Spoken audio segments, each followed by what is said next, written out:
special meeting that we're here for. Here to speak with Mr. Kieth Fletcher from Moose Mountain Regional Greenway with regards to some grant opportunities. Most specifically with regards to some potential land that the town could acquire over the coming years. So, Kieth, I give you the floor. Thank you. I'll tell you a bit about me. I work for Moose Mountains Regional Greenways. I'm their land protection person. My title is Director of Land Conservation.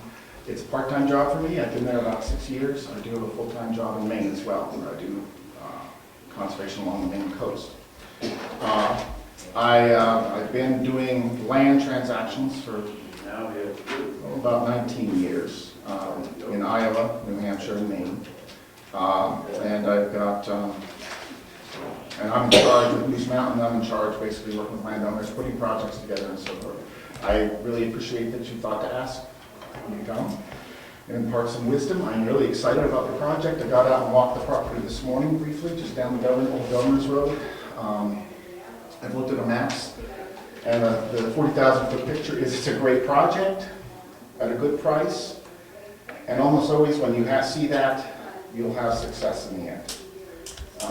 Those are the two most important things. You've got a landowner who's going to give you time to do the job, to raise the money. She's giving it to you at a reasonable price, and it's got terrific resources. One thing that's going to help you is it is within a core focus area for the Land Conservation Plan for coastal New Hampshire. What that means is any public money you go for has built that into their criteria. So you're going to get those scores. I think the fact that you're going to probably hold some of this back for future town use, you're going to conserve some and develop some, is actually going to be a plus. Because that shows a balance of conservation and development that any town that's thinking about their future should strive for, both in large and even on this one parcel, because it's so large. You know, you have room to do many things. So I was, in thinking about this, I didn't print enough. I didn't expect this turnout. But here's some tips. Well, first with that, any questions? Well, I'll make a few more copies of that. I'll make them. Okay, great. Thank you very much.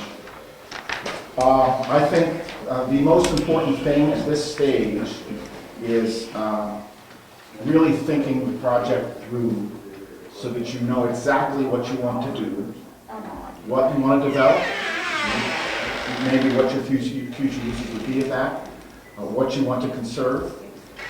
And that means actually, you know, think about it, if you're going to actually leave some land out for development, you've got to make sure that it's developable. So you might actually have to do some investigation into that portion of the property to figure out if it's suitable for whatever uses you may want. So that might be some upfront work that you need to do.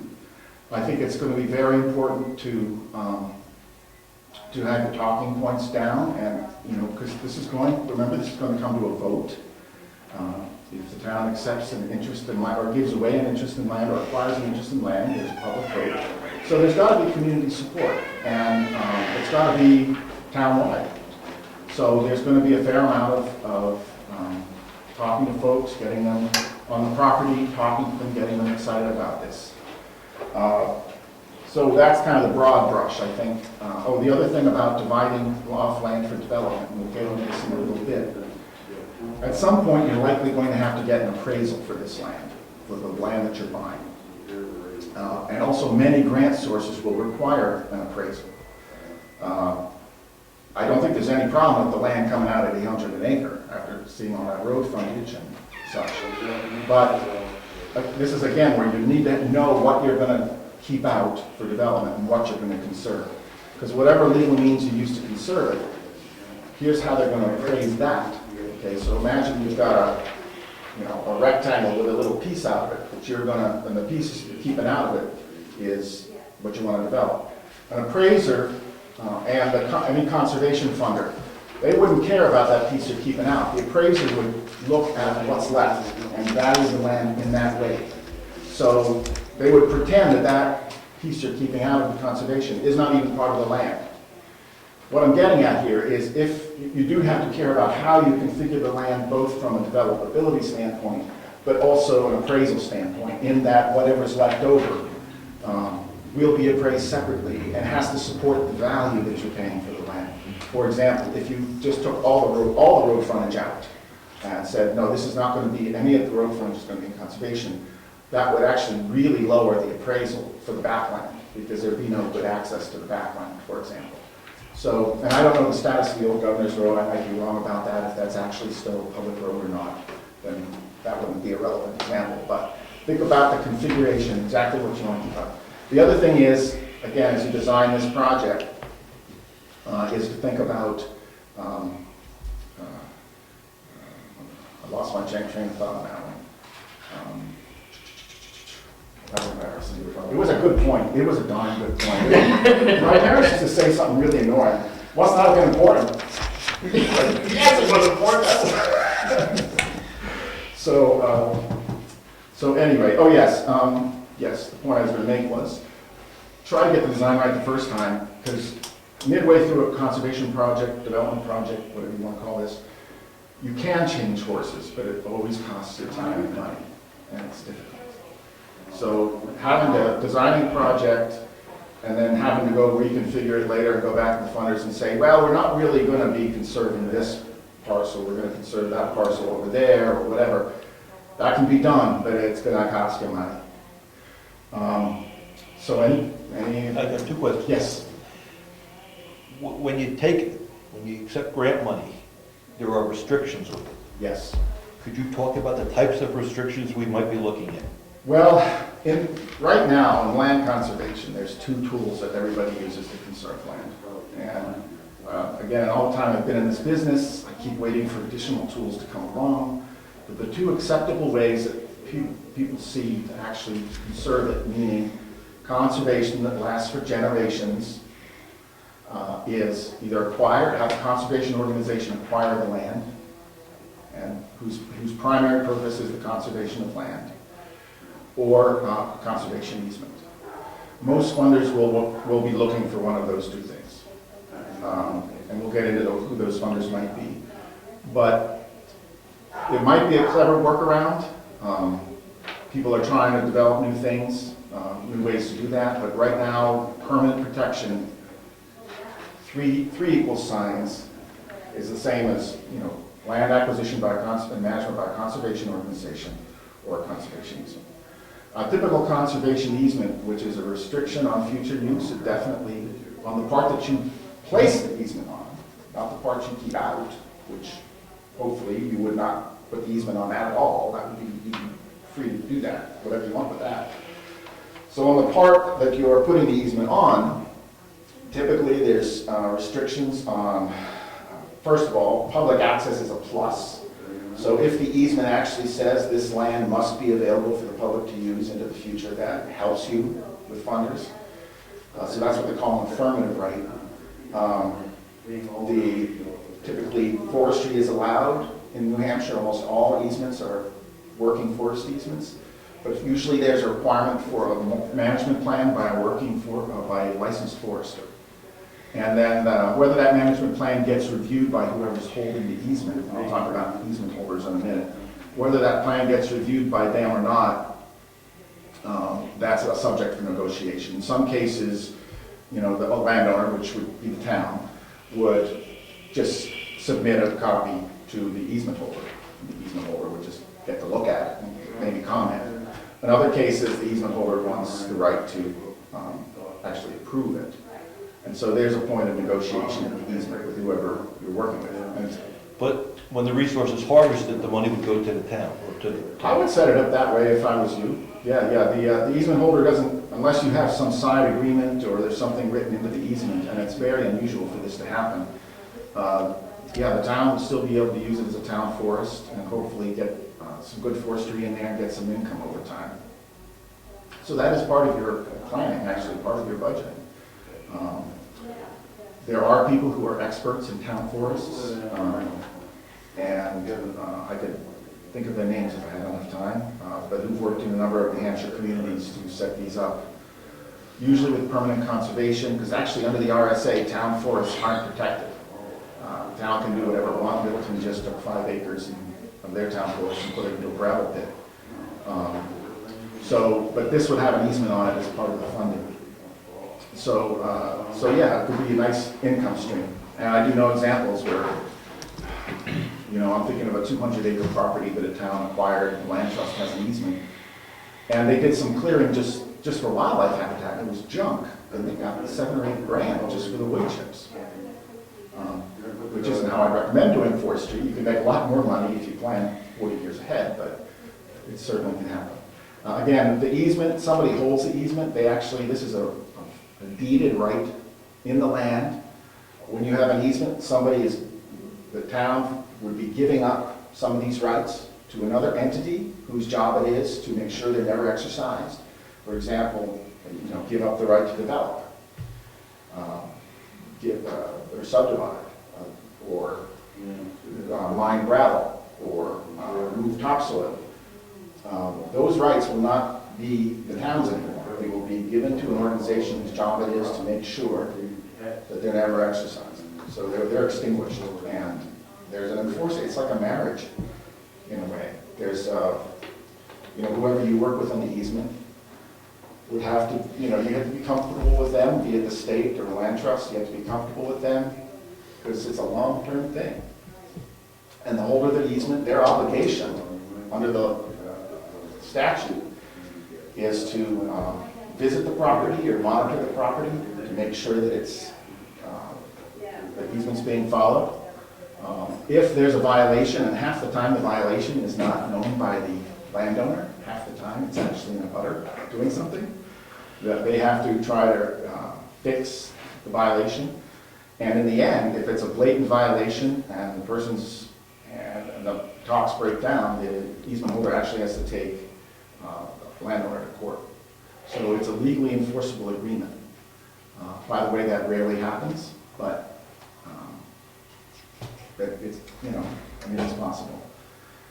So most funding sources will require the town to place an easement on the property. So then the next question would be, how much money are we talking for an easement? How much money would the town receive typically for an easement? I mean, if the entire parcel is 200,000, for example, we're not gonna get 200,000, right? So we're gonna sell our rights for how much? Right.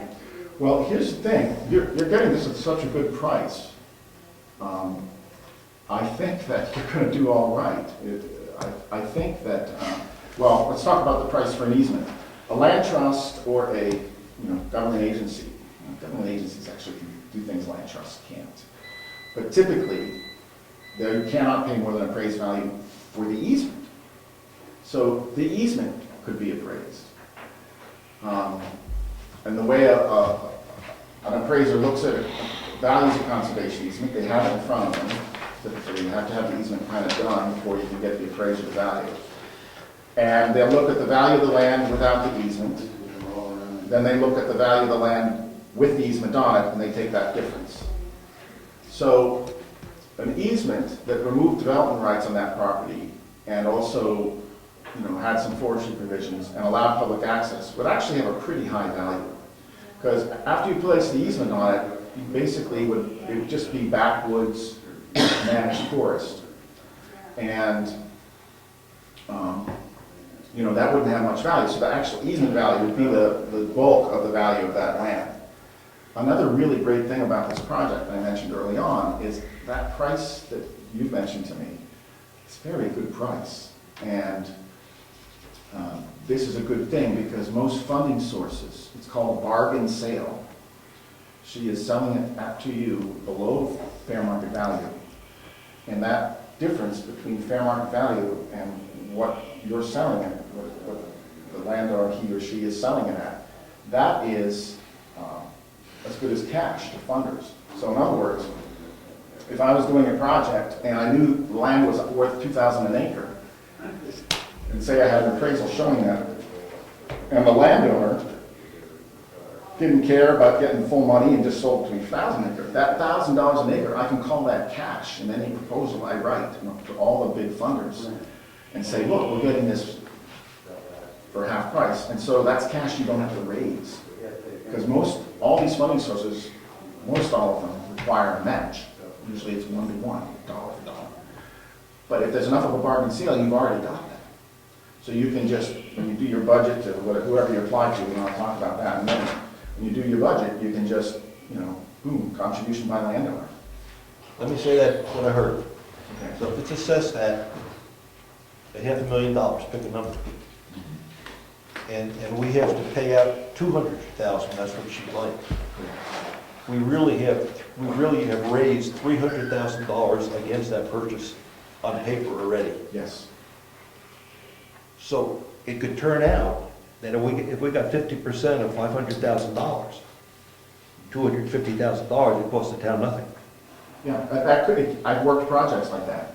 That said, I think the town putting cash in looks really good. I understand. And the reason is, and this is why this project should take some time. Because, if it comes to a public vote, the town should, if the town votes, I mean, even with Brookfield, I don't think it would have to be that much.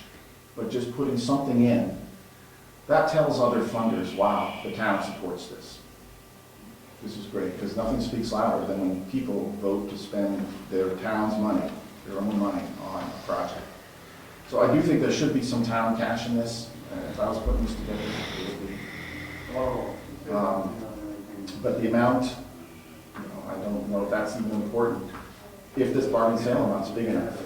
Which is why I'm going to suggest one of your first steps might be an appraisal. Once you figure out, do you have a good idea of what land you would like to keep out of the conservation? No. Okay. Because per our Yeah. discussion, we recognize that if we want to do some development, we can't put any restrictions on it. Correct. That cannot be part of the easement.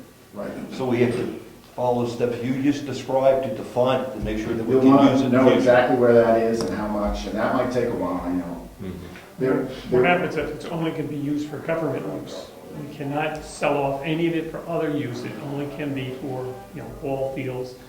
Because we're looking down the line, Yeah. way down. And we have to sell this as something that's good for our grandchildren, that type of thing, and for the future of the community. So, your thoughts on that? I think it's a great project. But for government use, does that make any easier to do?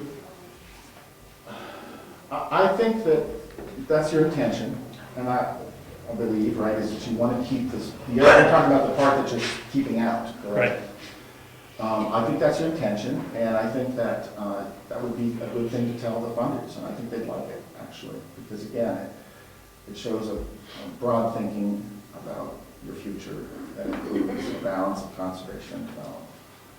And I like it, I think it's great. And do you want to keep open the option of eventually selling it just to anybody? We can't, That's No, a good question. that's off the table. That's off the table? Okay, good.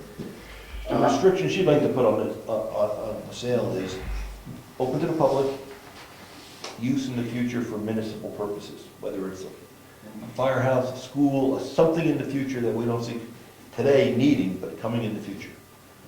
And that's the question about carving something out for development. The development would be municipal use. Still no grant money for that. There might be, Okay. and in fact, I'm handing this out. The sources I know about are the conservation sources. You might have other possible funding sources for the development part of this. I wouldn't know those, like community development block grants or whatever, if there's any state money to purchase land for future facilities. I can't help that. Okay, fair enough. So, A question, Tom. yes. Tom Hill. What you're saying, though, is potentially to keep the value up is not to take too much of the road frontage for your municipal use. Yeah, don't take all of it. Yeah, Don't take all of it. and that's what you're gonna want, really. Yeah, yeah, so there's a balance there. Yeah, When you decide how much you're gonna pour down and some for of it, municipal use. correct. And some of it might, the landowner might have in his or her mind what she wants to, I'm sorry, it's a woman. It's a she, that's fine. What she wants to do. So in a way, she might just say, no more than 10 acres. I don't know if you've had that conversation or. No. Appraisal, the town has been appraised for tax purposes. Is that a good enough appraisal for most of these? Assessors do a great job, Yeah. but all the funders will want an actual appraiser by a licensed appraiser, appraisal by a licensed appraiser. Isn't Avatar a licensed appraiser? No? No, they basically want a real estate appraisal assessment done, not for tax purposes. Yeah, and then, again, an appraisal is actually also a booklet, and with sometimes it's like this, you know, and the appraiser, I should add that you may have to get more than one appraiser. There may be more than one appraisal involved in this project, because you might get an initial appraisal, just of all the land with the development part taken out. And then there might be an easement down the road, and then whoever's buying that easement or who's having that easement conveyed, they might want to know the value of the easement, or you might want to know the value of the easement if you're selling an easement. So that might be appraised. And then the landowner, and I hope that she's in this position, that if she can benefit from a federal income tax deduction, she'll have to hire her own appraiser because the IRS won't let her use your appraisers. And she might have to hire. So I've put a lot of appraisers' kids through college, you know, with these projects. Yeah. Because everybody's got the rules and there's a lot of red tape. Any idea of the cost on appraisal? Yeah. Based on the size or? Yes, size and complexity does increase the cost. There's a wide range. I would say a fee simple appraisal would, when I say fee simple, just the land, not an easement appraisal, $3,000 if it's going to be up to these standards. Now for negotiations, you can go a little short of that, or if you just want to get a ballpark. Some appraisers will go ahead and just analyze some market sales in the region. Maybe sometimes you can get one, you're lucky, you get one for $800. And I have a list of appraisers I can give you. But it's not cheap. One of the funding sources I have today for you will fund an appraisal. Even if the project doesn't close, they'll fund half the cost of an appraisal. So The people that we may approach for grants, do they have favored appraisers? Somebody would they be more than likely to say, we'll take this guy's appraisal, but we won't take this guy's appraisal? That we might want to know ahead of time? probably, but I don't know who they are. The list I use is pretty good. The folks I recommend are all pretty good. There's a range. Some are more conservative than others. This is different than a real estate agent appraisal. Yes. You got a question, Dick Becker? Yes. Could our conservation fund be used for the appraisal cost? I believe so. Yes. Yeah. Okay. Yeah. Oh, treasurer's here. Yes. Yes. Dan? Rich had started off the question asking about funders, and it quickly morphed into easements and so forth. And can you explain what the advantage is to an entity purchasing an easement and what the likelihood would be for this particular parcel, that some entity would be willing to fork over cash for the easement? Well, what they're gonna do is help you raise, what your partner would hopefully do is help you raise the money for the cash. So the grant applications, hopefully, would be with a partner. And so the whole deal would be structured, funds would be raised, and then the town would basically get the cash and convey the easement. So it's not like there's an organization, actually there is one organization that might have a pile of cash waiting to spend on an easement. But, so it'll be a joint project, joint fundraising, and the easement will close when the project's done, if that makes sense. A follow-up question on that. So there's no funding for future timber rights, for example? There's, in other words, somebody providing the cash up front to support the sale of the either the easement portion or the entire parcel that might be weighed against future income from the forestry activities. I don't know. No, I've never dealt with forest rights. The Society to Defend, Forest Society would be the folks to talk to about that. And I do want to make that point in my notes. You know, don't just talk to me, there's some really great people out there who will give you a different perspective on anything. Yeah, definitely should contact Fish and Game. Sometimes they have hook and bullet money, they call it, Pittman Roberts funds, which is from a tax on ammo and I think fuel. It's federal money, it comes through the state. And sometimes they just have a big slug of it. I mean, it can be as simple as getting the regional biologist, and I don't know who that is here, to walk the land, and they might just have some money. And so, and also they've got expertise in wildlife, habitat values, things that we don't have. Granite, just the mapping software, New Hampshire Granite, if you Google that up, there's some good maps you can do online. If you want to explore the property, that's also useful if you're writing grant proposals. You might, like anything having to do with forestry, and if you talk to the Society of Protection of New Hampshire Forests. In terms of what the Conservation Commission do, the New Hampshire Association of Conservation Commissions is an excellent source of information. In this handout, I've included some web pages you can go to that has handy stuff such as the handbook for municipal conservation funding, which is online. So with that, can I talk about some possible sources?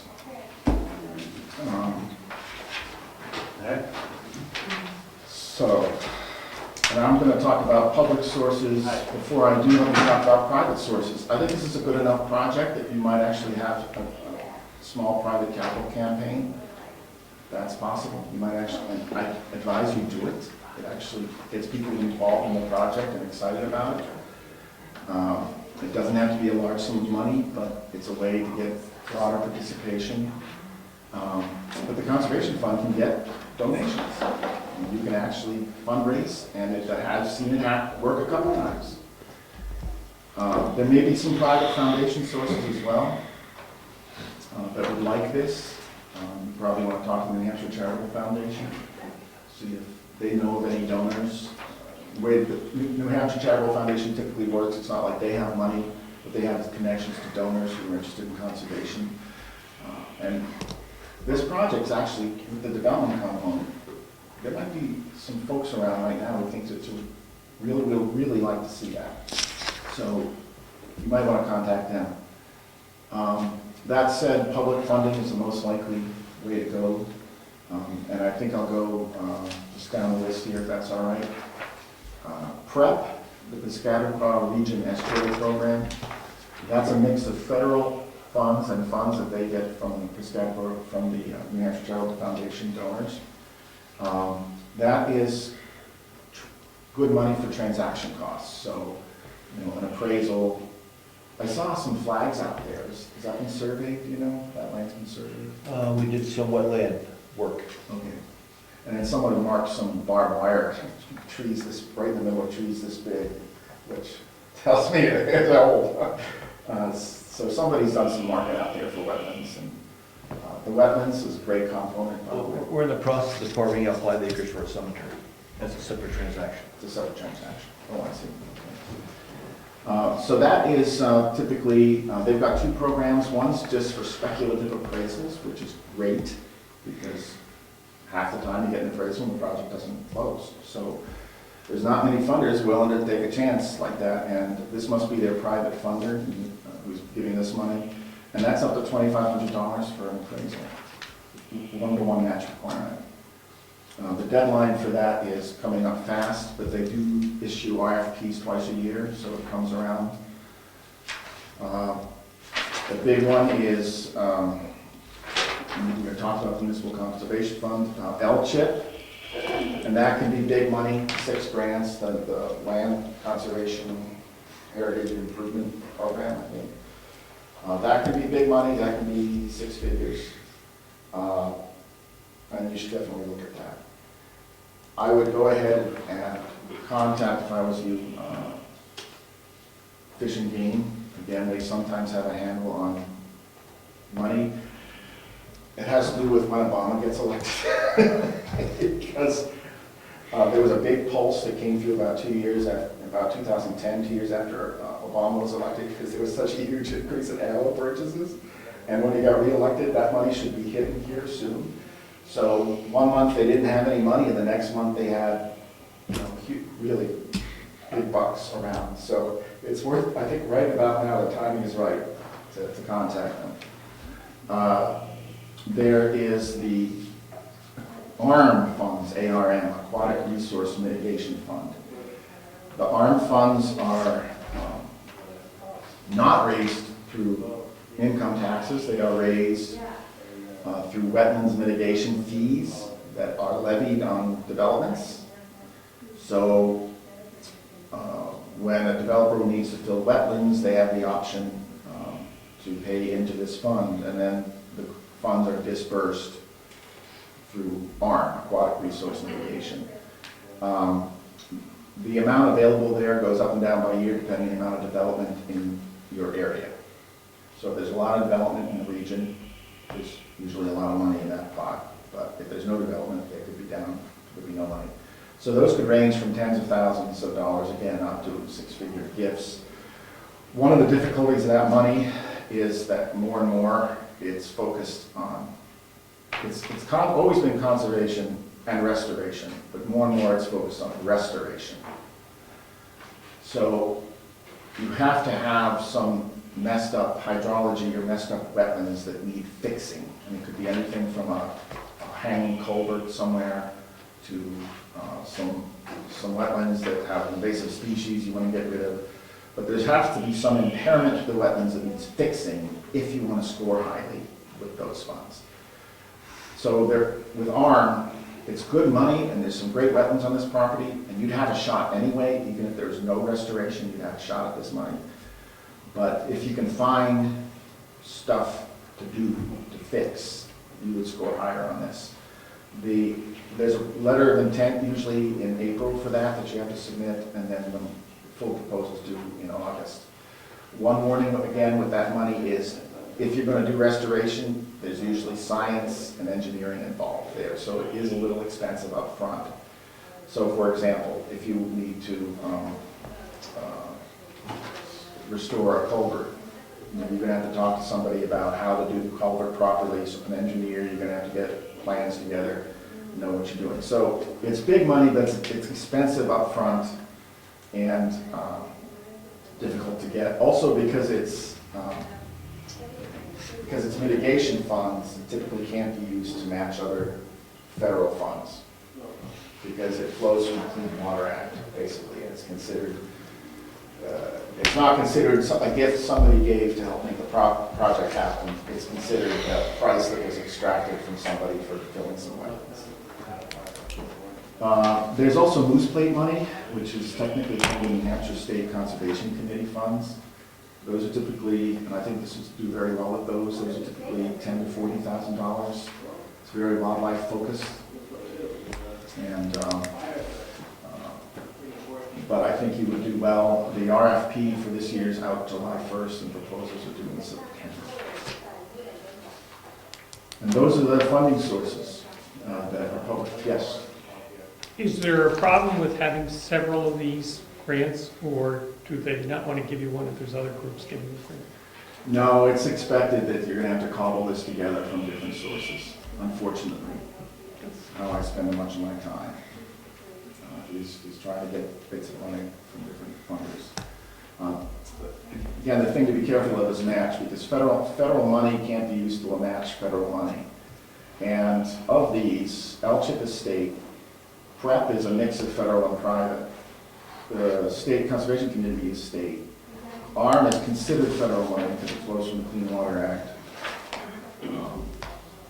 And then the Fish and Game money, which isn't on this list, I should have probably broke out separately. Fish and Game money from the Pittman Roberts is also federal funds.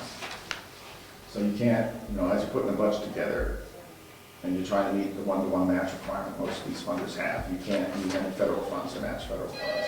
State funds or town funds are terrific for matching federal funds. How long does this process usually take?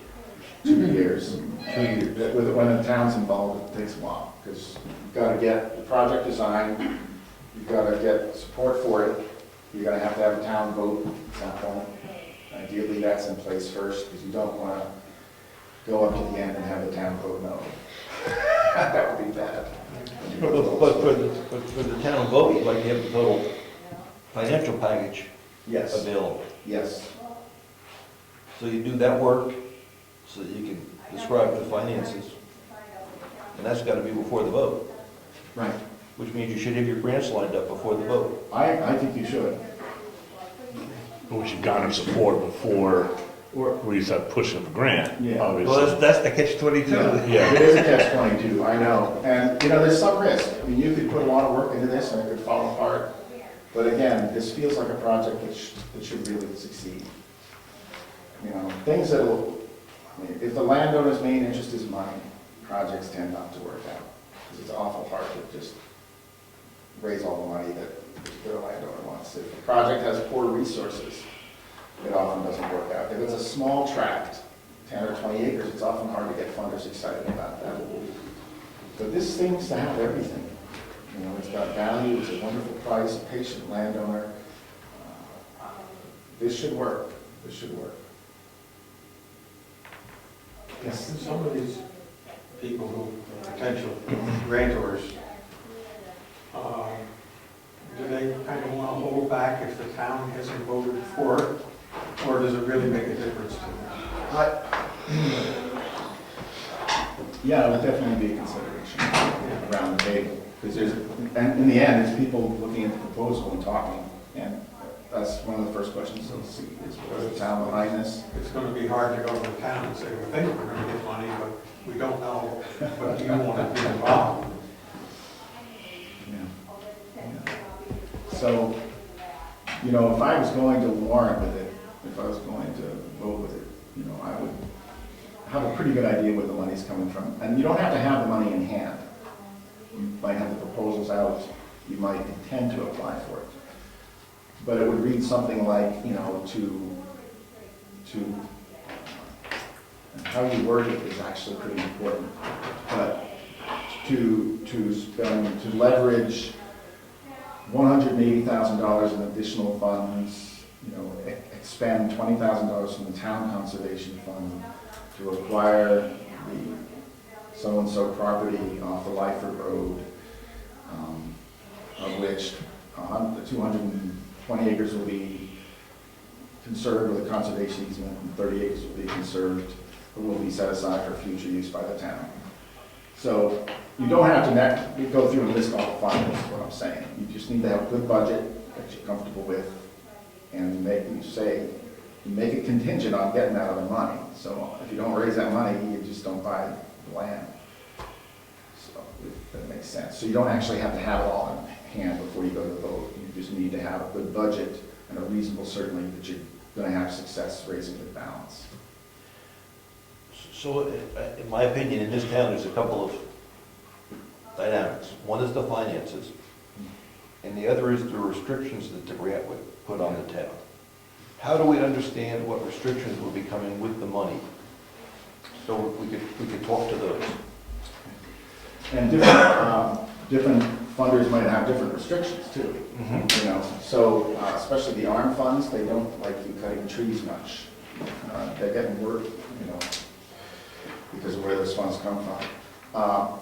Well, if it's fishing game, they actually have a boilerplate easement that they'll just give you if you ask. Is that negotiable, some of the points on it? Yes, some of the points are. Some of the points are. But that would give you a good idea. Easements are big and scary documents, I'll warn you. I mean, they have 20, 25 pages.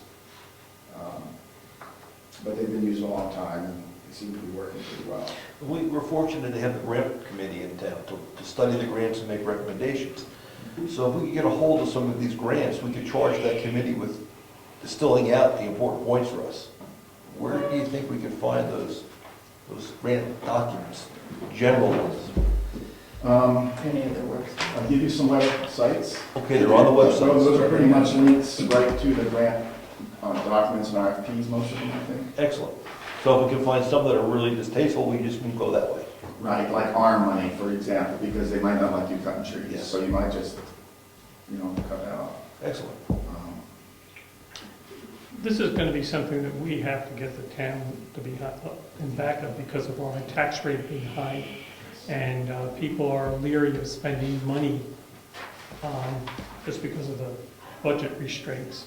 So, and we can, I think they'll go for it if they understand that it's going to cost them a reasonable amount, and the owner has given us over time. Is that going to be an issue over time to pay it, or you have to come up with the money up front?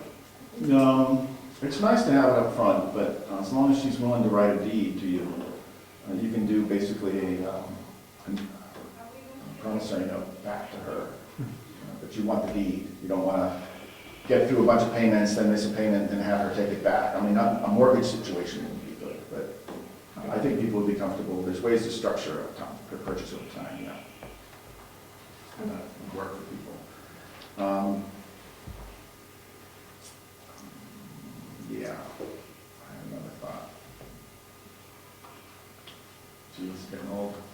It was probably a good one. That was another thought. It'll travel around and come out in a minute. Okay. Got a quick question, what do you think? Yes. What is the figure, for these guys, what is the figure that the seller will consider at the present time for the whole package? It was $210,000. $210,000. $10,000 was, and she was willing to do $30,000 a year for 7 years. Oh, my goodness, so it's even less than 210. How much land? 250 acres with a lot of road frontage. On Old Governor's Road and Fletcher. That's a deep bargain sale, there's no question. Now, I'm not an appraiser, but that is a wonderful price. you had a straw vote at the last town meeting. And well, we had some discussion, and Martha finally made a motion for us to come back in a year with some information until we can make a decision. Yeah, the idea was just to explore our avenues of fundraising, what we could do with the land and the land So you itself. really didn't get a We got an straw authorization. vote of interest. It was a good discussion, and they raised, a lot of good points were raised, like restrictions, like costs, and I think we have to get those answers for next year. You know, but Dick, as you know, with all things, what's it gonna cost us was the ultimate sticking point, which it should be. You know, but that's ultimately what we were tasked to go and find out, really. And part of that answer is also what, if we manage it well as a forest, what we may go. What quick we yield, yeah. And there was also a field up there, I don't think Hayne gets a lot of money, but Some, yeah, this can actually, we're financially work out very well for the county, Yeah. actually. We had Wakefield queued up to own some land in Union Meadows. They had $20,000 of their money into it.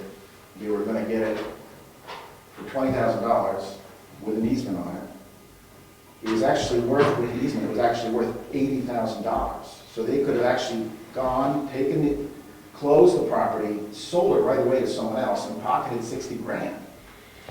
But it didn't go that way. So, you know, you can actually, think about it, you can actually get the timber revenue over time, but use somebody else's money to buy it. That could be a good thing for the town. You could make some revenue over time. You mentioned about the timber rights and so on. I know on some deeds that they sell the timber right, you maintain the timber rights to your property, even though you've sold the property to someone else. I know that's, That can happen. so that can happen as far as easements go. Yeah, with easements, actually easements rarely take any timber rights. So in other words, all the easement would do would be ask you to do the forestry with a management plan and a licensed forester in a way that protects the resources there. And then we could actually, You'd still own the land, you'd still be able to get that timber revenue over time. There's some timber on there. Yes? Two questions related. You had mentioned, first of all, that you recommended rather that the town get an appraisal on the property.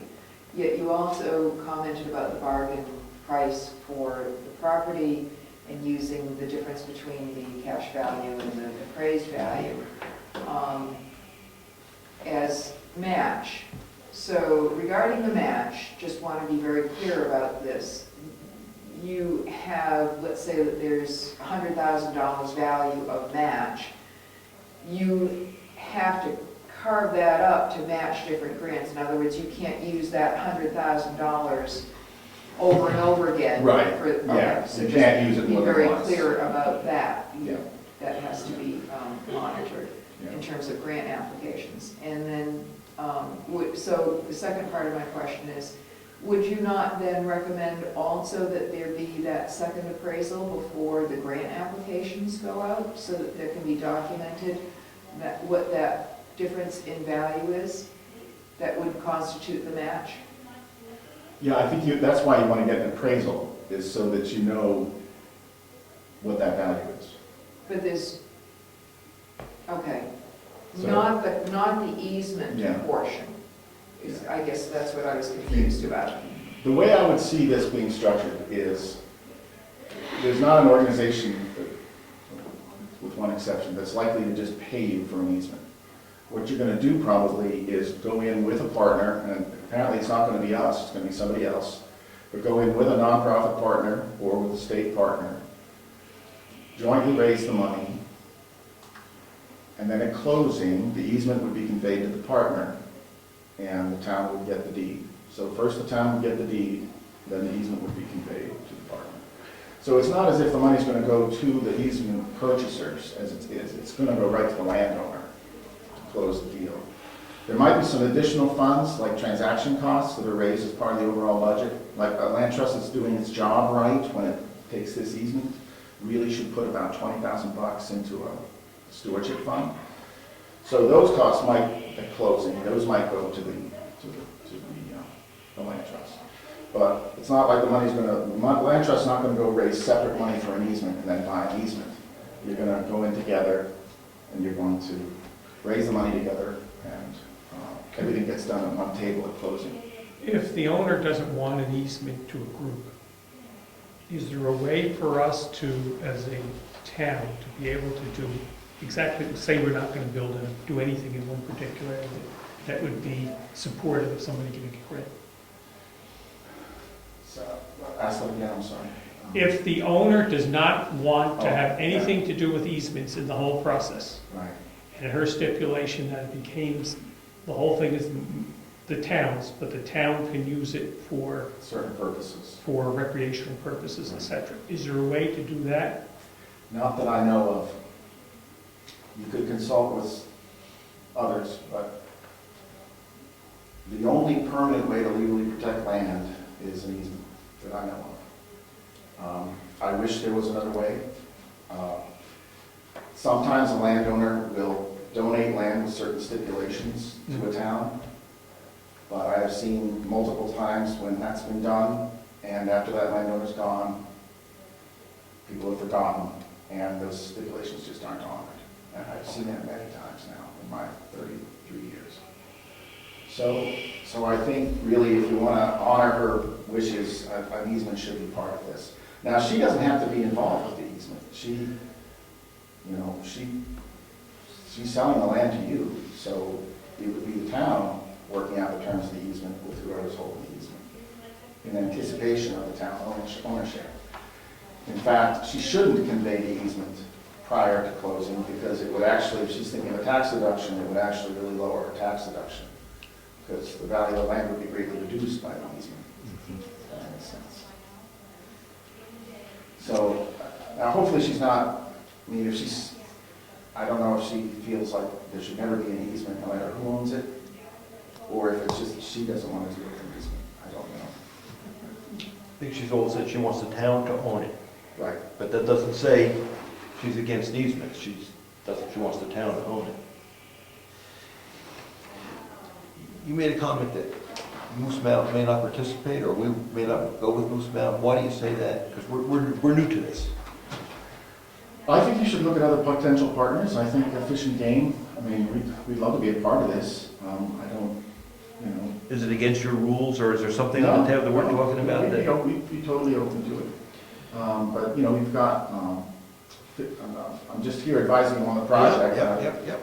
You've got Fish and Game that could hold the easement, there's Lakes Region Conservation Trust, they would probably do some more work in Brookfield, they've got a lot of money, we don't. There's the Southeast Land Trust, which might be willing to do projects up here still. They used to be Stratford Rivers Conservancy, they got absorbed into the Southeast Land Trust. So there's a ton of partners you can work with. And, Okay. you know, look for the best fit. Look for the best fit. Tom? Are you aware of any of these people who may get involved with a grant saying that you had an appraisal done last year, we don't think that's any good, we want it done again? I can guarantee you that will happen. I can guarantee it. That's why I'm asking. I don't know what my record is, but I've definitely gotten to 3 appraisals, you know. And there's almost nothing you can do about it because it just takes longer than a year to do. And yet, like, I'm thinking farm ranch, and that's another potential source of funds which is not on my sheet. And the reason it's not on my sheet is the easement holder would be the federal government, and I just don't think they'd be a good fit necessarily for this, because they're very restrictive on forestry. But the Wetlands Reserve, what used to be the Wetlands Reserve Program, and the other problem there is that they won't directly fund the town, but they will fund your partner, whoever you go in this with. And when you use the word partner, that's the grant, that's the easement holder. That's who's going to hold the easement and help you raise the money. Would we know all the strings, our committee that reviews this, will they know all the strings that are attached to an easement? Like it may be a group we go to and they're getting federal funds and before you know it, there's some federal thing that they can put an ammunition dump or something there, you know, some crazy thing, because it's the feds. Yeah, what you can do is look at, look on the registry. I'm in Carroll County, so it's not online. Look at the registry of Stratford County, and you can actually pull up these agreements and read them. There's, you know, other agreements that have been done with these funding sources. And I can point you in the direction of some projects that have closed. So you can see exactly what will be required. And sometimes that does change, and it is a bit of a pain in the neck. You know, frankly, it's one size fits all. I mean, there's this darn long-eared bat thing with some federal funds now. I don't get it, but you've got to go looking for long-eared bats all of a sudden. I don't even know what one looks like. Can our road agent do that? You know, a lot of this money is federally origin, and yeah, there's all sorts of crazy stuff you have to do that just doesn't fit in New Hampshire at all, but it's a national rule. Ed? Being chairman of the review committee for any grant that comes to the town, the main purpose is to make sure that the selectmen in town will make that decision, understands every single condition in that grant. It's a signed agreement, and it's in perpetuity. It is forever. So the town will know all conditions, so they can choose either just buy outright or choose not to do certain grants. But the town will know all those details. That's right, that's a very excellent point. At some point, when you get a grant, there will be a grant agreement. Read it. Read it, make sure everybody knows what it says, because you won't be surprised thinking yeah, absolutely. Are some of these grants that you get, and you read it, and you say, well, clause 23B here, we don't want to do. Are the grant orders Have a conversation reasonable with them. sometimes with saying, okay, we can take that out? Yeah, I've had luck doing that in the past. I find, again, the federal, if it's a direct federal grant, they're less flexible, there's tends to be some boilerplate. But I don't think any of these are that, so, yeah, you can push back a little in places. Does the group charge or expect, in other words, is there anybody that we would have to pay a fee to other than the surveyor to make this process go? The land trust is almost certainly going to want their expenses covered. And that way that usually happens is there'll be a budget. And it's an all-in budget. So all the town's expenses, all the land trust expenses will be built into that budget. Easements are not cheap. In the last 2 years since we've become a land trust, I've really realized the cost of them. There's what they call land trust law, which isn't even, it's talked about jokingly, but what it is the standards and practices that the National Land Trust Accreditation Commission requires you to do in order to be practicing things properly.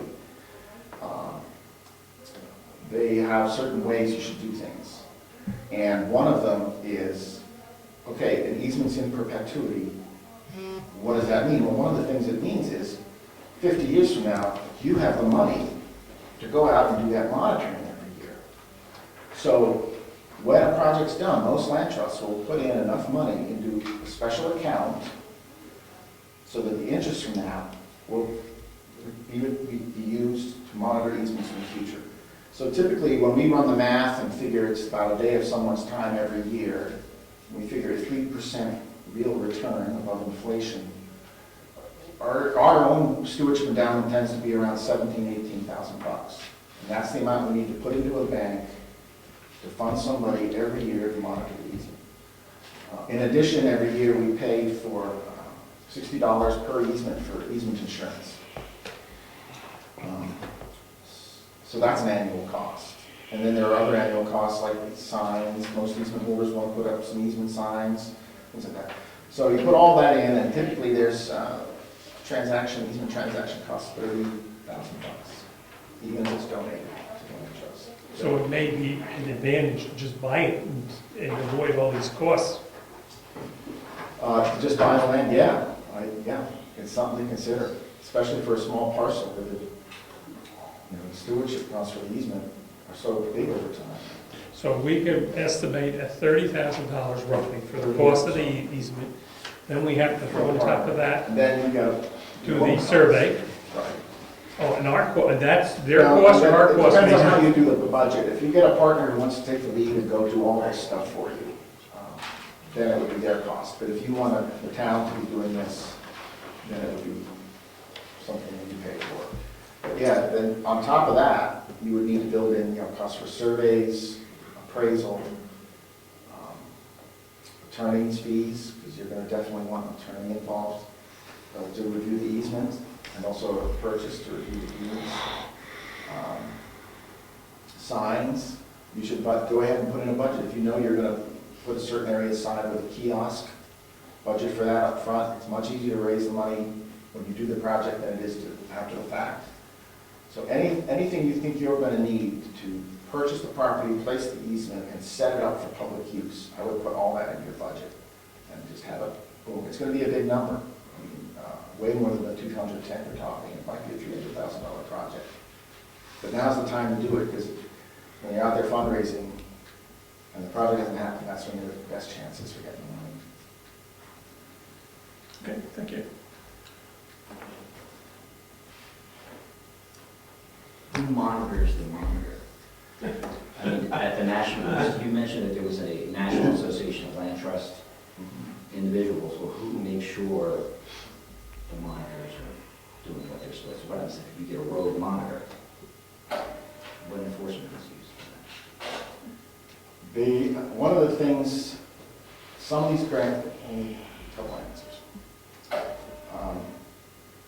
Some of these funding sources will want to put themselves in as a backup enforcer if the land trust or whoever they use to hold the easement doesn't do their job.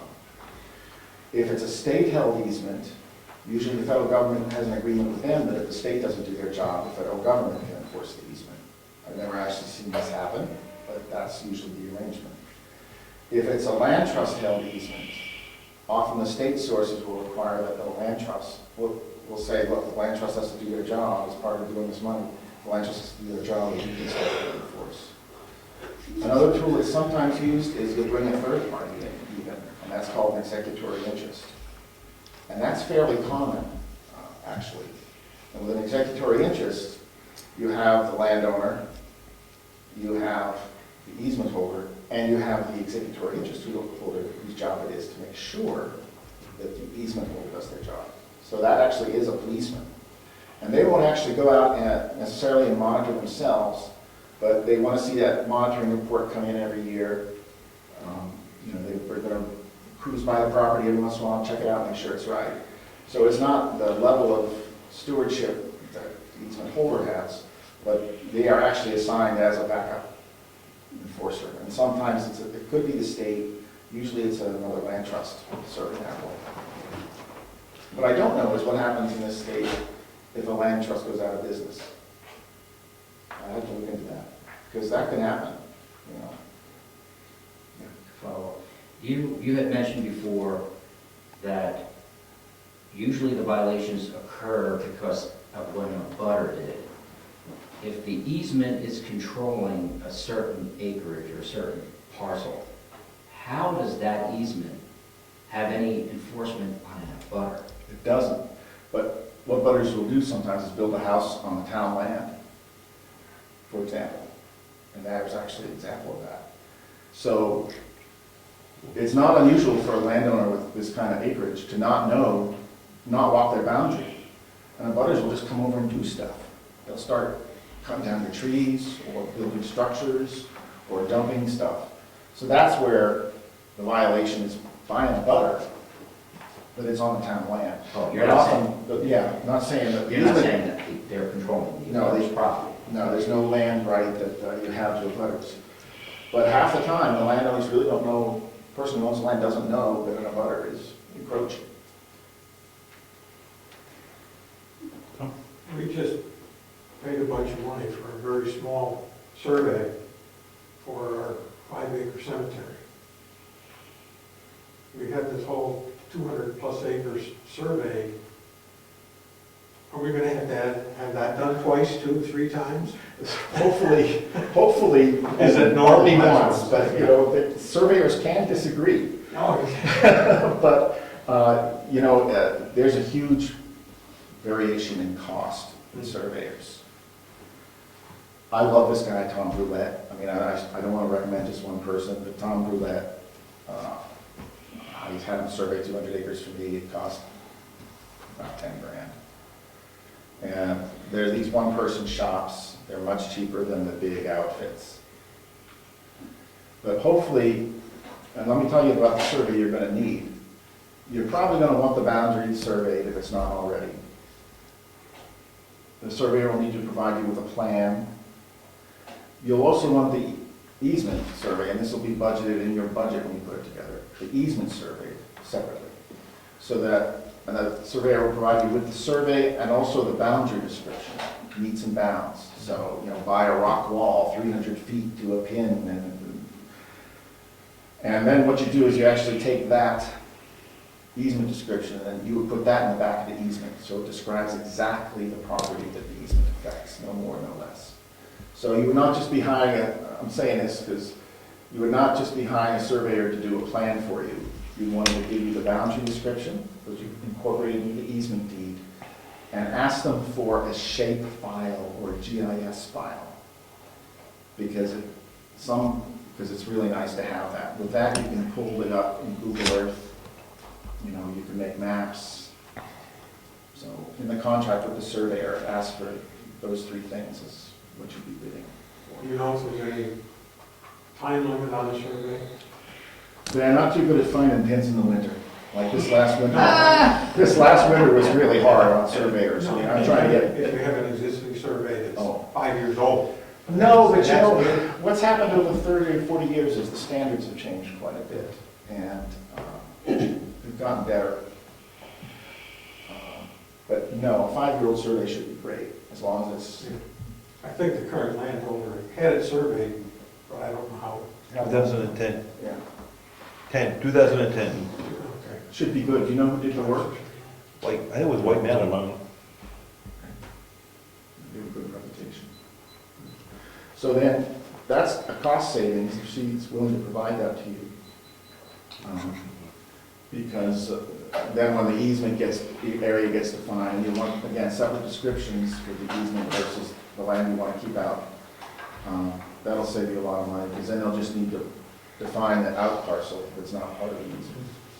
That's good. That cuts $10,000 off your budget right there. So did you want to take a quick recess? If we're done, are we done? Any further questions for Keith? Talked to lots of folks. There's lots of people who know more than me or different stuff than me. So, One last question, what do you suggest as for us the sequence of things that we do? Done. here's my master project checklist. Okay. So what this is a checklist we use at Moose Mountain, and this is, other land trusts have versions of this, that tells you what you need to do in what order in order to be following best practices. So I only have one copy of this, but you can go through and check. Now, this isn't defining the project, this is just the land transaction. But there's certain things you gotta get right. For example, if it's a bargain sale, you need to send a federal 8283 form and a contemporaneous acknowledgement letter, or the donor will not get her tax deduction.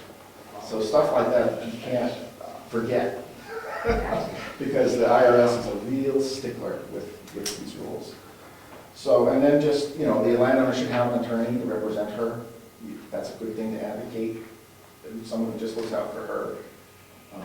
Because you don't want to get 10 years into this and then, maybe have, I don't know if this landowner has children, but somebody say, oh, my mother didn't mean to do that. She took your word for it. No, you want her to have her own attorney watching out for her and looking out for her interests. So this checklist has things like this, and I'll just leave this with you. Thank you. You're welcome.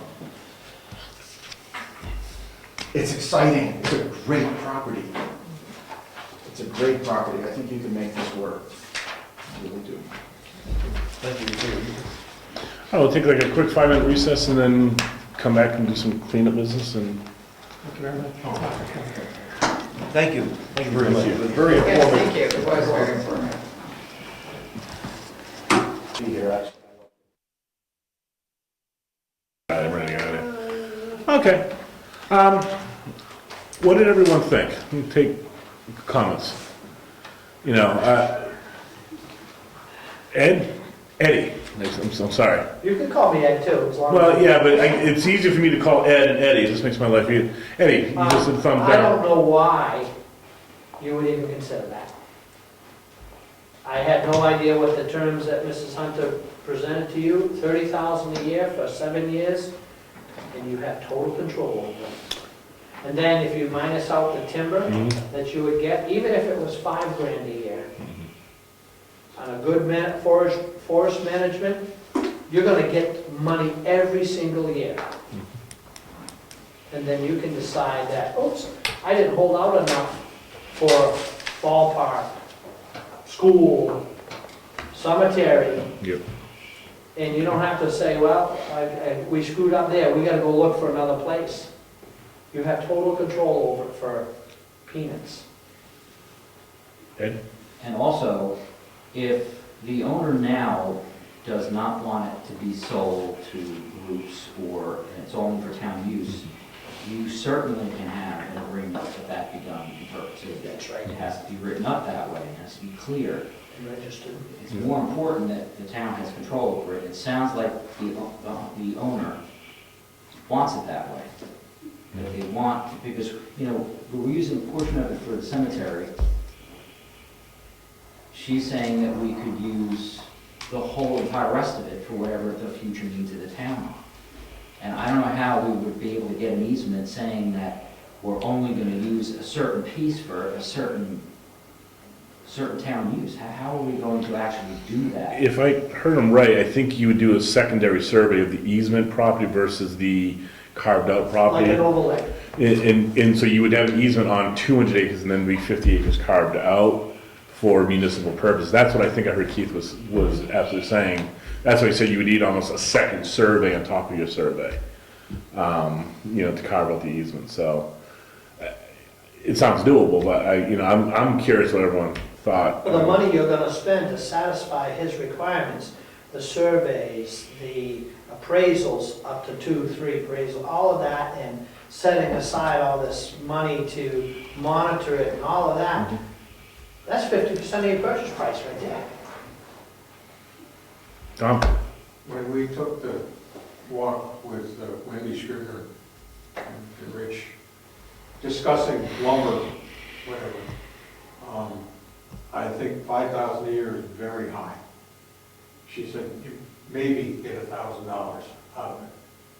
And that's, when you get into properly managed, who's going to manage it?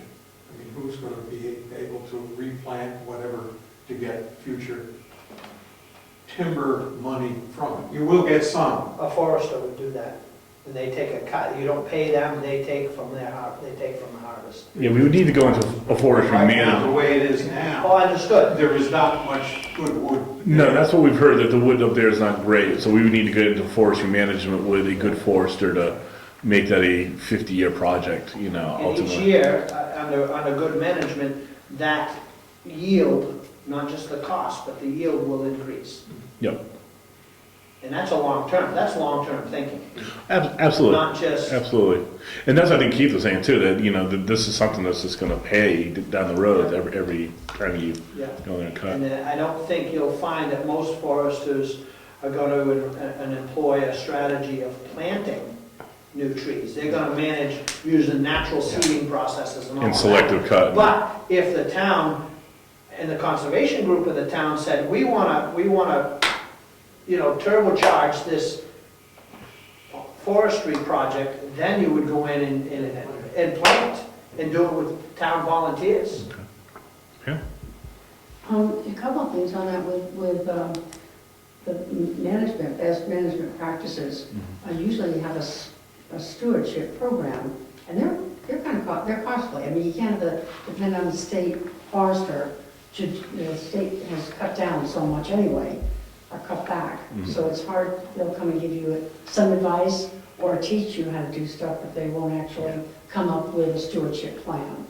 And those are, I don't know how expensive they are, but there is some cost involved with them.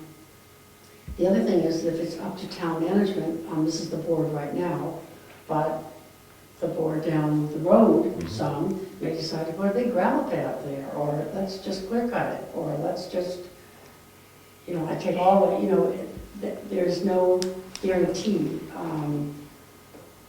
It seems like the easement, putting it into permanent conservation, at least guarantees that it would stay in conservation. From the discussions with the property owner,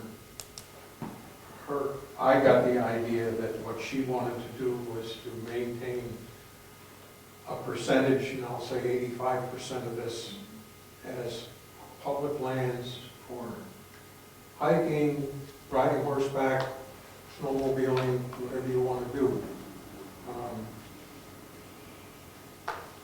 We couldn't really do a gravel pit then, and it wouldn't be following her wishes. Now, how you're going to write this into a deed or an agreement, I don't know. But you would almost have to set aside a portion of this, whether it be on the deed or just by agreement from the selectmen. Yeah, This section of it will not be right. messed with. And if you forest it, or you have a forestry person there, is it going to be accessible to the town citizens as the town forest? Oh, sure. But it was, Oh, okay, I was gonna go to Dick next. I think your appraisers, your surveyors, and your lawyers are gonna make a lot of money. That's the bottom line. I think you could meet her wishes by putting that section into current use with a recreation option. That's open to the public, doesn't cost the town anything. We're not going to tax ourselves anyway. And you could put that portion into a town forest and just let it go. You know, I appreciate the idea of protecting the land down the generations, but my personal preference is not to relinquish control. I hear relinquish control, and I got paid to do it. It doesn't pass the sniff test when we can we can properly deed it and contract it to protect the land, maintain her wishes, but not cost us a lot of money to have somebody else tell us what we already want to do anyway. But that's my own personal thoughts, and again, I open up to anyone else who wants to speak to it, or, you know, or go back to Pam.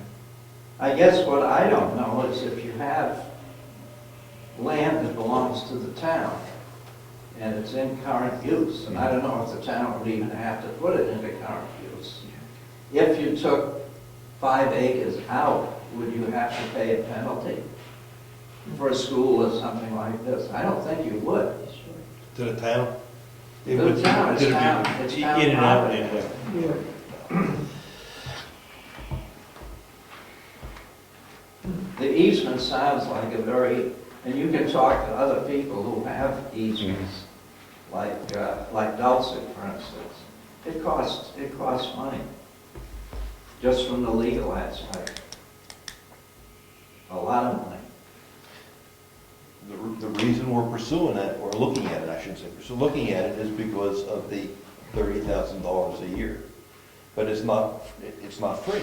If we're gonna sell Right. the easement, we're giving away control and rights. And that's the decision the town will have to make. Do we want to sell some control? But you could get the grants with still, without getting an easement. I don't think so. Not the way it sounds, either a conservation commission's gonna need to be involved, which then controls it, or the easement ultimately. There are strings.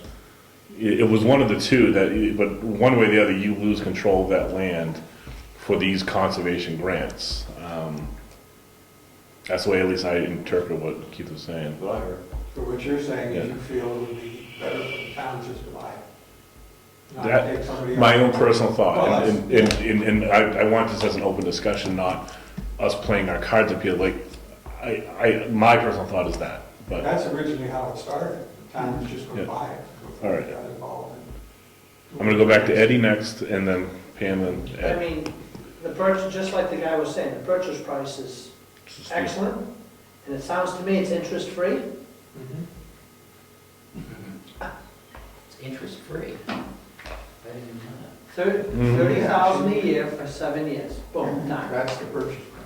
That's the purchase price. that. I'm in. Divide it up per household.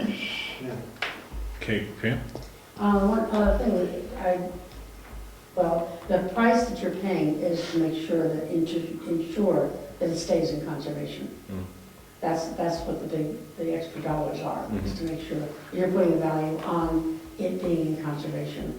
You can put it into current use, which is what I was gonna mention before. It was, that would make sense with recreational adjustment. That guarantees that it can be walked on, used, and so on. There's a tax, well, of course, it's a town property, so Yeah, it's town's a not tax gonna rate. cut either way, yeah. But it would, and if it were pulled out and put it into current use, land use change tax is not that expensive. Mhm. It's just 10% of the current market value of that piece of the land, so it's not that big a deal. But if you decided to put it all into current use and then just pull out a certain amount. But the only thing is, what you're paying for is to make sure, to ensure that it stays in conservation. You put a big value on that. And to have it monitored. Has anybody checked with a legal entity to see if the fact that 85% of this property could be kept forever wild, is the way they used to put it in New York State, and written into the deed, so that there's no way that you could sell it?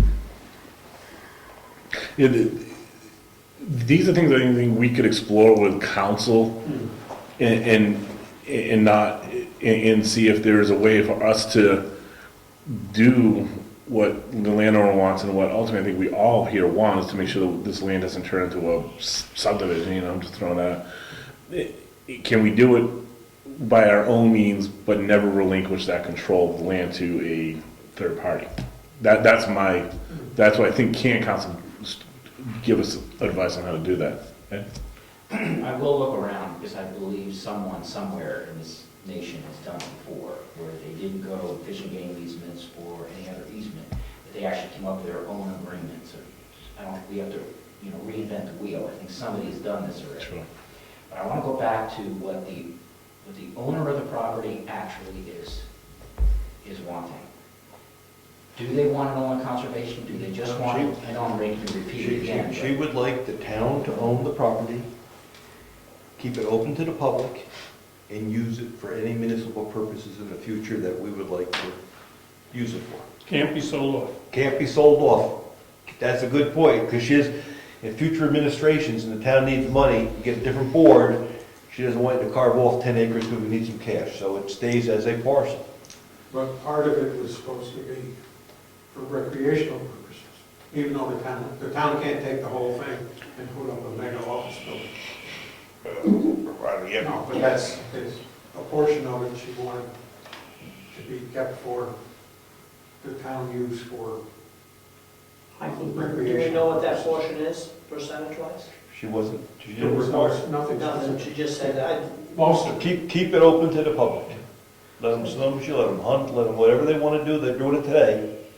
No change. But if the town needs something someday, then Yeah. they can use that land. sure, I think that's great. Originally, she wanted it all that way. Yeah. And then the subject came up as to a small portion for the town to use for municipal purposes later on for a school or a firehouse, something like that. And she was agreeable to that.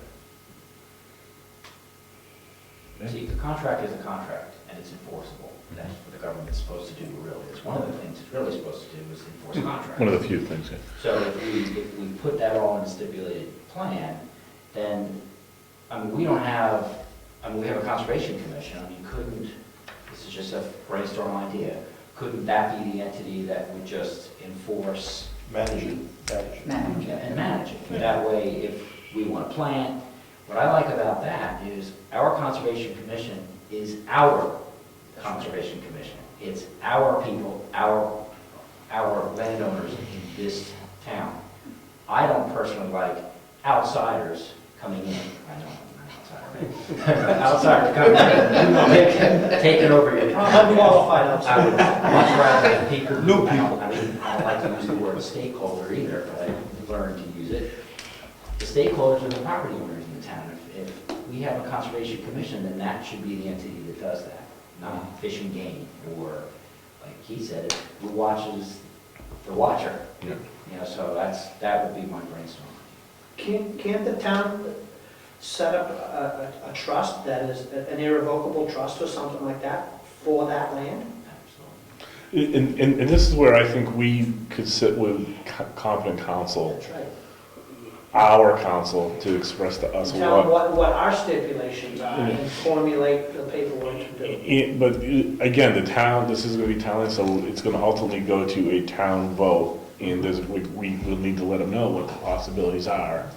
But just since we all took our time to say that, I wanted to hear everyone talk about it. But I think that's the point. I think part of the town is looking for some help from grants.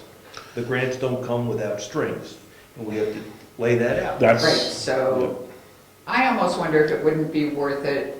When we started this project, there was like a small group of citizens that met to talk about it. Did we want to do it? Did we want to proceed? Would it be worth pulling that group together again to do a little more research for different areas? Like, if we did the grants, here are the strings. Do you really want that? If we did option B, this would be what would happen. If we did the town buying it, this would be the option. And break it down more for them. So would it be worth pulling that or putting together a new little land, whatever thing, to look into more options as well as the legal ones for the next few months? I think that's a good idea, because that's not going to cost us a lot of money, right? Where Right. there's research. But different people could offer to research different things, whatever. One other possibility, and that's, we talked, town forest came up, And that is a special type of land. It's got a lot of different restrictions. The town has to vote to put land into town forest. It's restricted, but it's not, it's very similar to current use. And in order for anything to happen on that, the town has to vote to take it out of current use. Middleton just did that, to pull 5 acres out of current use to do a gravel pit. But that's another story. But they had voted it in and then they voted it out. But there is, that is a way to guarantee that a certain amount of that land or whatever stays in forestry. And I think in gravel pit, I was in a town once where they had to go 2 towns away to get the gravel. They had used up their own source. Right. So I could see where you couldn't sell the gravel, but you could use it for town purposes. Who knows that would ever happen, because it's cheaper to buy it from somebody else at the moment. But I could see the town reserve that right, as long as it was not sold for public use. Another record, information For anyway. town use. That would be it. Is there gravel on that property? Do the test pits show gravel? Pretty bony material. I mean, it would have to be my thought in regards to all of that, and this might answer your question. Let's just say 20 years from now, the town decides to build a school. You're gonna need material. And if you can draw it upon your own land, this material you don't have to buy, and there's plenty of fill material. What was out of the ground deck was very coarse and bony, but it's the right material to run through a crusher and have some very nice gravel. Yeah. Good rock content, good dirt content. It's just protecting the town's interest. Being a devil's advocate, we keep saying if we ever decide to build a school, that's not our decision. That's the Wentworth School District decision. And they don't care about the town, as has been proven time and time again. Thank you. They will pick the time and the place to build a new school. We have nothing to say about it. Nothing. Well, they like our tax dollars. Oh, they like our tax dollars, but we have no say as to how those are spent. In reality, you think you do, but you don't. The school board does. It's building a school. All right, oh, okay. I actually like Mary Lou's idea about having like a subcommittee. That way we can, as, because you're on the ground review committee, correct? I don't know that I am, but if I'm not, I'd like to be. Because if you have a grant review committee and we're responsible for looking at grants, looking at contracts, stuff like that, and then you have other town people involved, that would be good. It would dovetail together, Yes, it would be Yeah. good. That way at town meeting, you would have, because I like to see a larger group of people getting together and discussing this. So Oh, at yeah. town meeting, you don't just have 2 people, you have everybody involved in the process, so it's not just. And you 2 can have people. facts up there that support different options, or, here's what it would cost the town.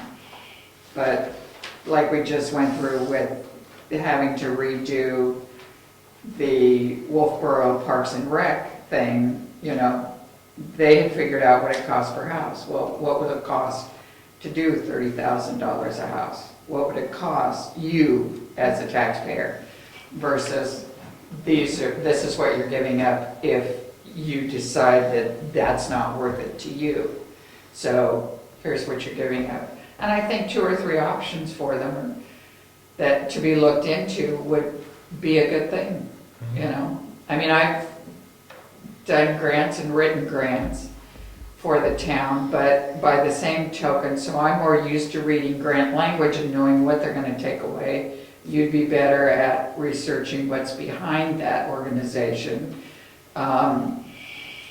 So I think, you just get a mix of good people together that will have time to do the research and stuff, and get more people involved in it.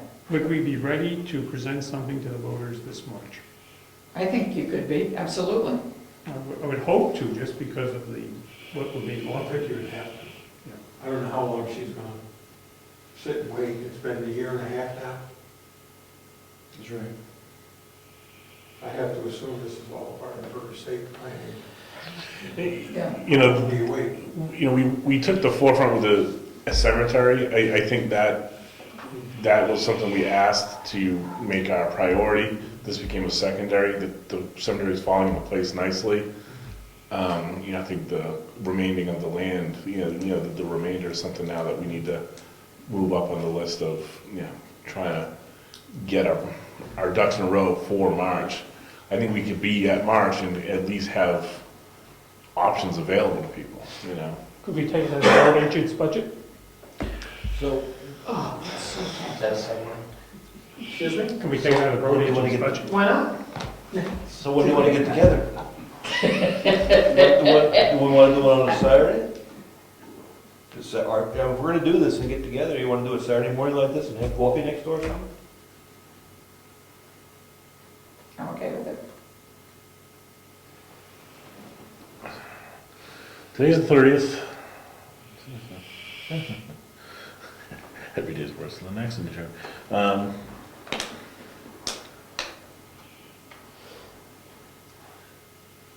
Or a weekday.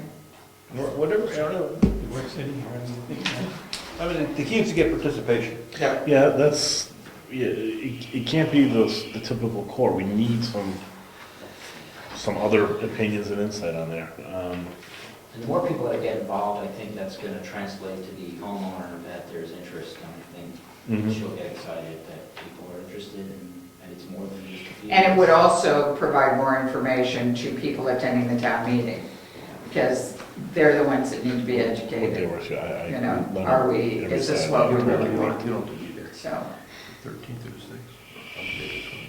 Want to get together on the 13th of June? Give us time to get the word out. On a Saturday morning, 8 o'clock, be out of there by 10. 8? No, I do breakfast. I'm sorry, I do breakfast at Why don't you 8. do 9? I just- 10. 8 is wrong. 8 is wrong. Whoa, Well, you see the Whoa, hills and the McLeans. you do listen. 9? Well, if we meet at the diner, we could do it. I've seen Isn't it. there a local restaurant that could cater our breakfast for us? Not this time of year. 9? All right, let's do June 13th at 9 o'clock in the schoolhouse. Yeah. Well, Make sure they can be back in time for 9. I'm trying to, They're setting it up for 9. June 13th, 9 o'clock in the schoolhouse. Does that work? Or the meeting house. possibly, yes. Set your alarm a little early. 9 o'clock. Let's try. What And kind let's of get to meeting work. is it? Can I ask? It is not a selectmen Okay, meeting. that's what I want to know. It is a subcommittee, and I know you're getting that, Jess. So June She's got to 13th. warn it, right? No? June is- No, not a selectment meeting. So it's not a subcommittee. There's an open. Oh, it's a subcommittee. Absolutely. Absolutely. More the merrier. We have to, how are we gonna get the words out?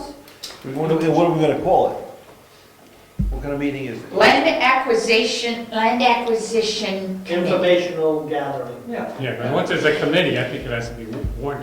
Informational gathering. Sorry, Oh, so I I thought need it an was a official subcommittee, name so I you can needed. put it Yeah. on. Land Sub. acquisition I planning. thought a sub Okay. was meant you didn't have to, because it was gonna ride on the tails of either the grant or the conservation, either way. You call it an informational meeting. All right, Land acquisition plan in the lap.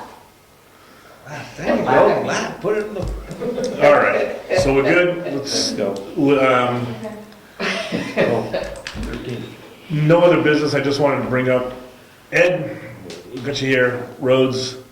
We got rip rap. Eddie, Sorry, well, I'm a little confused. Eddie. No, just kidding. If I'm talking to Ed about the roads, Yeah. where's my money? Eddie, roads. Yep, Rip rap's going. yep.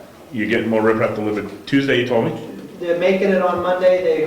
They said they're gonna try to deliver it Monday afternoon, but more likely Tuesday morning. All right, so rip rap, Yep. at latest, be kicked back off on Wednesday.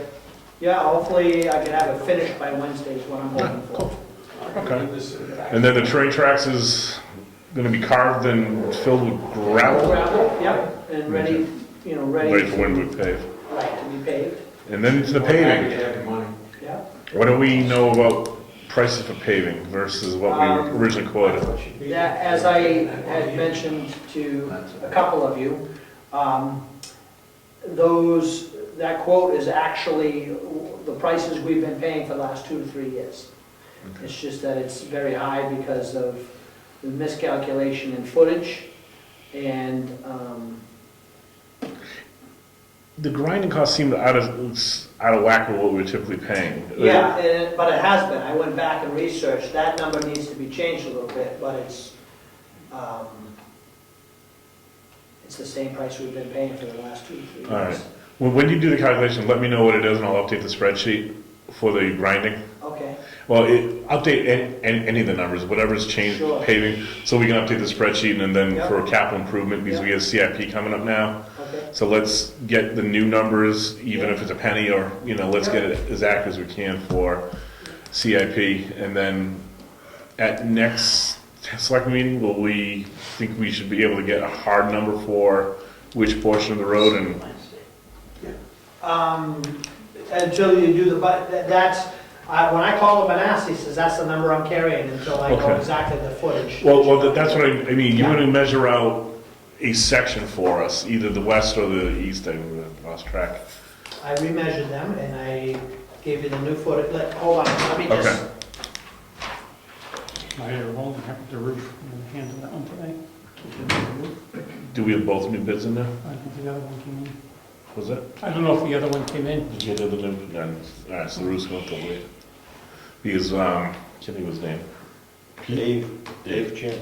Dave Champion. How about the LP gas? Do you want to go out and bid for that? Oh, you know what, I don't have all the statements, so I was gonna call them and didn't have time. I thought I would try to call them Monday and get you numbers, email you all numbers on Okay. LP gas, and then you can take it from there. Or, Or or, if you're gonna call, you call. I'm so what is it you'd like to know? Is it one? call for, What we Well, used. yeah, I will. What I was suggesting, if you have time, you can call, find out what we used, and lay out what we want to do, and see if we can get a quote. Yep. A new tank and meters. White Oh, Mountain, okay. White Mountain or a different place? The one we've been using. White Mountain. You need to talk to Dana. That's who I talked to. Okay. He'll email. Instead of, He'll actually you're gonna do the email same thing he us, can do. Okay, And then once you have what we want to have done, then we get another, call another company. Maybe Rhymes. I mean, I've had some good luck with them. RYMES. Yeah, I've Right, heard that before. Okay. Okay. So we'll have that for next meeting. Yep. All right, Eddie is back with roads. So I remeasured, Stone West was 215 feet shorter than what was on our spreadsheet, but the east side was 1,331 feet longer than what was on our spreadsheet. holy cow. So How many? 1,300? 1,331, Okay. and that's where the sticker shock came in. Yeah, that There was. there is an increased cost to the grinding.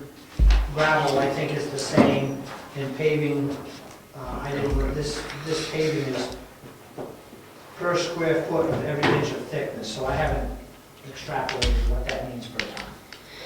I don't know. But I've run the numbers across the spreadsheet, and just for your information, on the spreadsheet for Stone East, we had a total project cost of $56,006, and because of the increased length, is $99,234. And Stone East is which side? Collins or towards Yeah, Wolf? Collins. Collins side. West is, West is. Towards Wolf.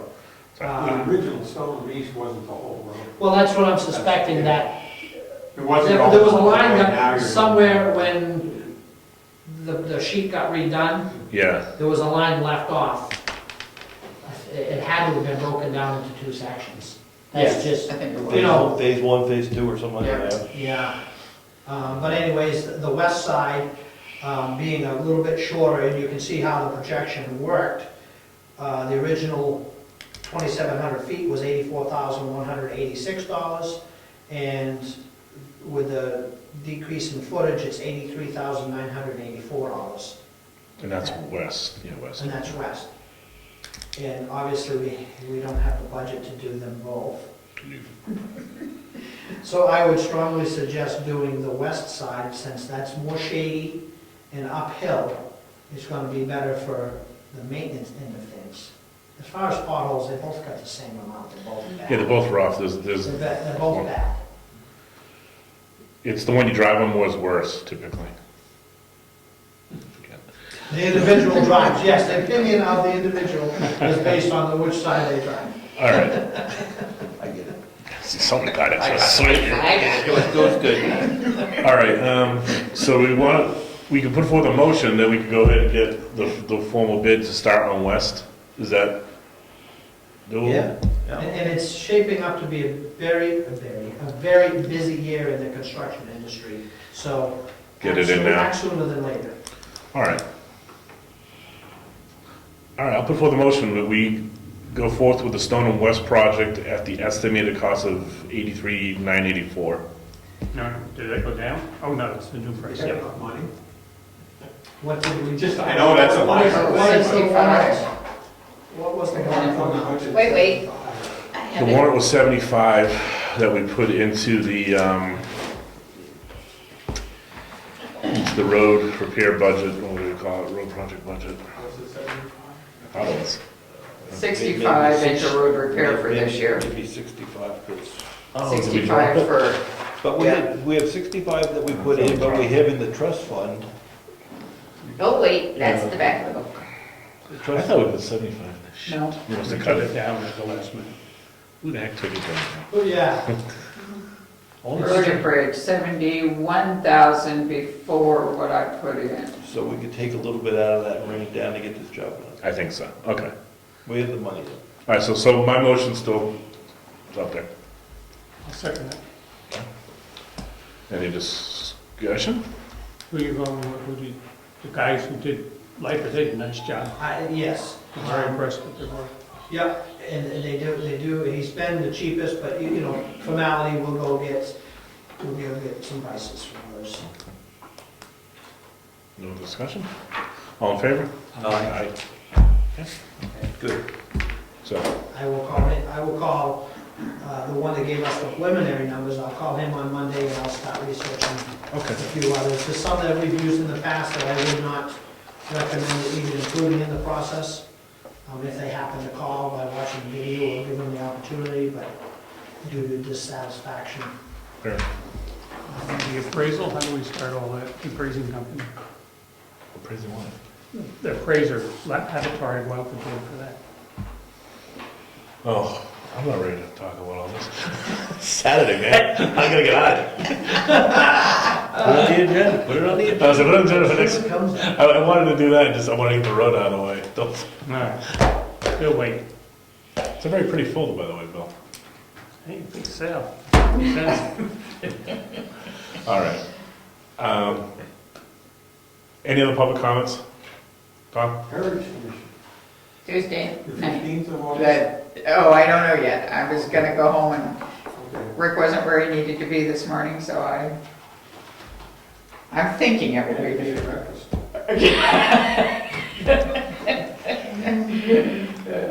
No other public comments? Meeting adjourned. Hey, I am not gonna be at the conservation meeting Wednesday night. If one of you guys